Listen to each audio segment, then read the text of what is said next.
21 सितंबर 2023 को पास हुआ महिला आरक्षण विधेयक सरकार ने लागू क्यों नहीं किया?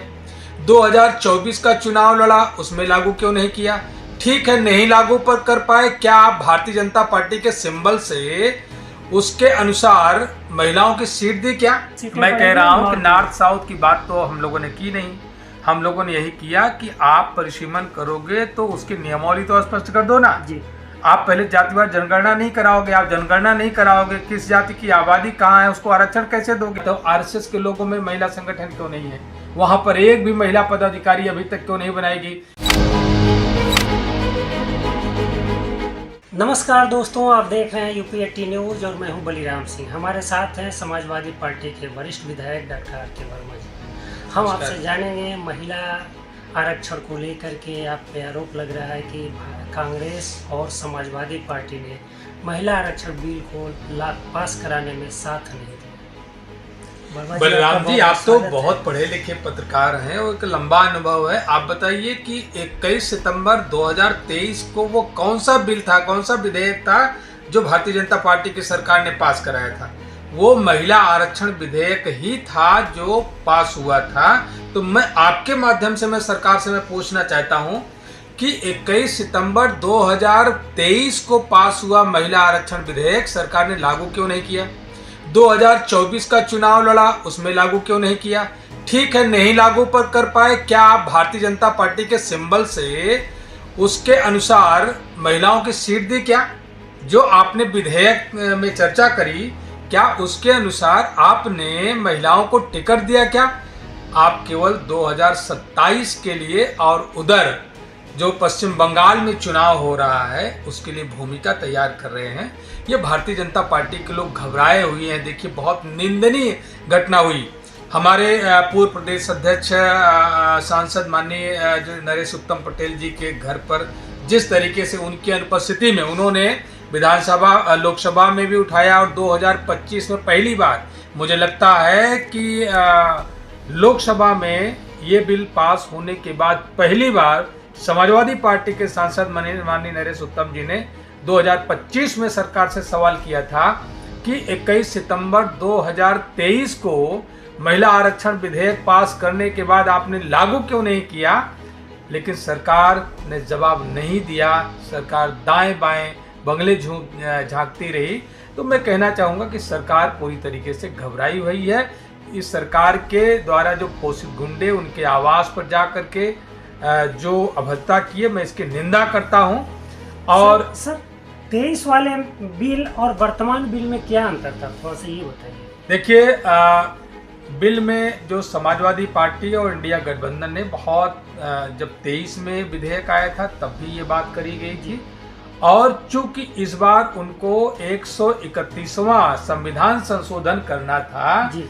तो और परिसीमन मनमानी तरीके से परिसीमन करा करके सीटों को डिस्टर्ब करना और जो सीटें होंगी उस पर आरक्षण का नियम क्या होगा उसको स्पष्ट ना करना और कई तरह की विसंगतियां उसमें थी। जैसे कि अगर आपने किसी सीट को रिजर्व किया, आप कह रहे हो कि उस पर हम रोटेशन लागू करेंगे, तो पहले इससे तो भारत का लोकतंत्र कमजोर होगा जी। कमजोर होने के पीछे क्या है कि आज मान लीजिए कि वह सीट सामान्य है और अगले चक्र में उसको बैकवर्ड होना है या एससी होना है, जिसकी जो आबादी का जो वहाँ पर रेशियो मिलेगा तो उसको बदलना है। अब जो जनप्रतिनिधि और जनता के बीच में जो एक इमोशनल अटैचमेंट होता है वो कम हो जाएगा और जनप्रतिनिधि अपनी पार्टी के इर्द गिर्द रहेगा, जनता से ज़्यादा सरोकार न रखेगा। उसको लगेगा कि यह सीट अगली बार रिजर्व हो जाएगी तो मेरी कोई दूसरी सीट होगी जो सामान्य होगी या वो किसी कैटेगरी से लड़ना चाहता है तो उस कैटेगरी की सीट वो खोजने की कोशिश करेगा और पार्टी के अनुसार ही केवल काम करेगा, पार्टी के इर्द गिर्द रहेगा। इससे स्वस्थ लोकतंत्र नहीं रह सकता है। लोकतंत्र कमजोर होगा। जनता और जनप्रतिनिधि के बीच में जो जुड़ाव होता है, जो लगाव होता है, जो लोकप्रियता होती है वो घटती है। लेकिन सर अमित शाह ने पार्लियामेंट में कहा था कि जो परिसीमन की बात हो रही है, एक जो संशय बना हुआ है कि साउथ में सीटें नहीं बढ़ेंगी, तो उन्होंने बताया था कि साउथ में भी 50% सीटें। मैं कह रहा हूँ कि नॉर्थ साउथ की बात तो हम लोगों ने की नहीं। हम लोगों ने यही किया कि आप परिसीमन करोगे तो उसकी नियमावली तो स्पष्ट कर दो ना जी। आप पहले जातिवार जनगणना नहीं कराओगे, आप जनगणना नहीं कराओगे, किस जाति की आबादी कहाँ है उसको आरक्षण कैसे दोगे, किस वर्ग की आबादी कहाँ कितनी है इसको आरक्षण कैसे दोगे, पिछड़ों की आबादी आज की तारीख में कितनी है, आप पिछड़ों को आरक्षण कैसे दोगे। तो ये भारतीय जनता पार्टी की सरकार केवल महिला विधेयक केवल घड़ियाली आंसू रोने के लिए, दिखाने के लिए इसमें जोड़ने का काम किया था, जो परसिमन विधेयक के साथ उन्होंने जोड़ा। यह विधेयक ऑलरेडी पास है 2023 में, और हम तो कहते हैं समाजवादी पार्टी ने बारंबार कहा कि आप उसे लागू करो।